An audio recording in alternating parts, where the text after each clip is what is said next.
How are you today, ma'am? I am fine, thank you.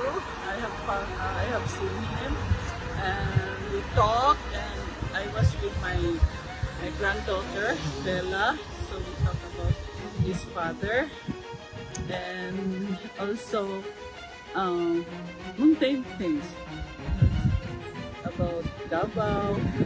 That's about how is Davao, how is Abaste, how is Paulo. So that's it. Ma'am, yesterday the Vice President made mention about her position about pro-cremation. What's your position, ma'am, if you mind me asking? If I am Pro or against? If I am, if hindi ba na ako mag-decide, no? If it is my decision, I would follow whatever his decision is.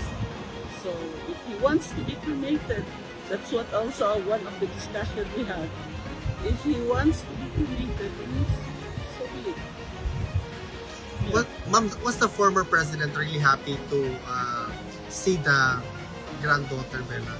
Yes, and he asked, whose child is that? Sabi ko kay Baste.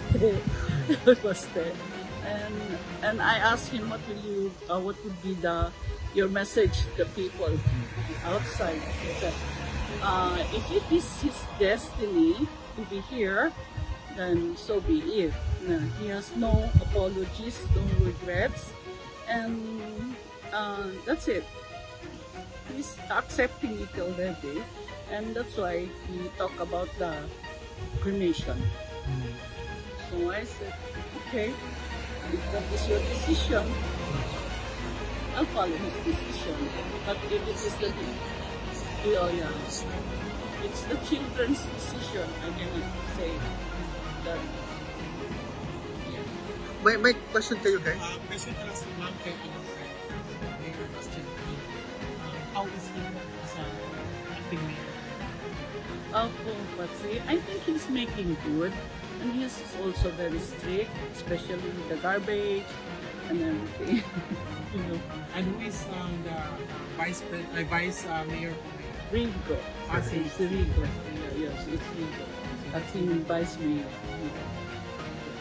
Ma'am, I don't know if pag-usapan nyo sa loob, I think most likely hindi no kasi the prosecutors kasi, ma'am, I'm not gonna ask it. No problem. No politics. Ikaw, ma'am, I'm sorry about that. Ma'am, do you have a message to the Filipino people, ma'am? Yeah, I think with what is happening in the Philippines, and I think you have also read the news. Yeah. I hope the Filipino would do something about it. You know, it is you, the massa. It is you, the citizen, who can do something. It's not us. You.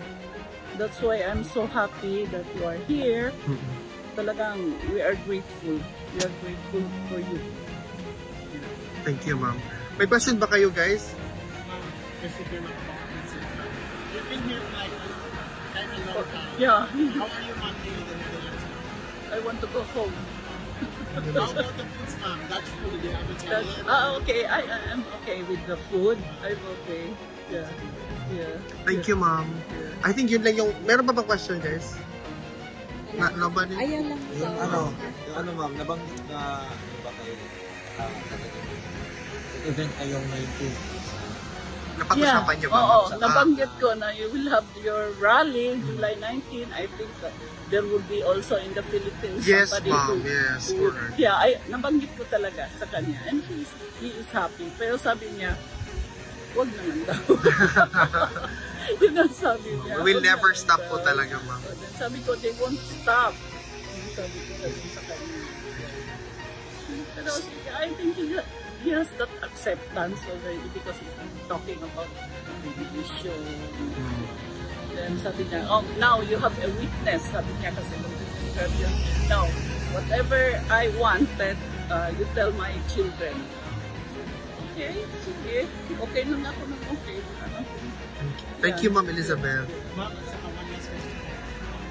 I just want to say thank you din kasi last time, sana was really telling about kung makalap welcome in your house. Yes, So, yes, they will decide. yes. I told already my children about that beforehand. Sabi ko, beforehand, I have been saying to them that if that is also his choice. It's not my choice. Oh, kung gusto niya doon sa bahay ko, okay lang. Oh, yeah. No strings attached, no nothing. Thank you, Ma'am Elizabeth. Ma'am, sorry for asking the political question. Hindi na maulit, ma'am. Thank you po. Thank you, ma'am.